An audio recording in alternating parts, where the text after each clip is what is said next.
আমি মুসলমানের সন্তান, জবান দিয়ে বলতেছি জোরদার কসম, সঠিকভাবে সুন্দরভাবে এই কাজগুলা করবেন। যদি কাজ না হয় তার বাধা আমারে বলবেন।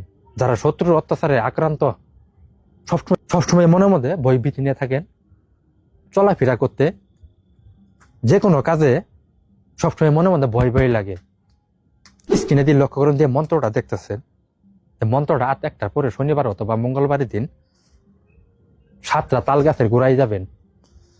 যাওয়ার পরে এই মন্ত্রটারে 21 বার করে পাঠ করবেন।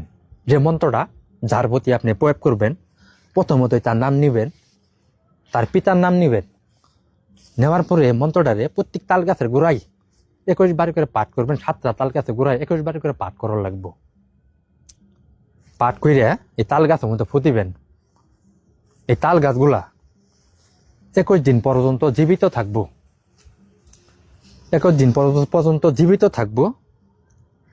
তাল গাছও মারা যাবো, আপনার শত্রু চিরতরে ঘুমাই যাব। কিন্তু মন্ত্রটারে সুন্দরভাবে সঠিকভাবে শরীরটা পাকের অবস্থায় 21 বার করে 7টা তাল গাছের মধ্যে ফুটিবেন। 21 দিন পর্যন্ত ওই তাল গাছ জীবিত থাকবো। তাল গাছও মারা যাবো, শত্রু মনে করুন যে চিরতরে শত্রু ঘুমাই যাব। বন্দুকের গুলি মিস হবে কিন্তু ওই কাজ মিস হবে না।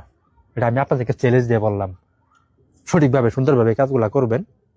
আর আমার জন্য সবাই দোয়া করবেন। দুঃখে সুখে বিপদে আপদে সবসময় আমি আপনাদের পাশে থাকবো।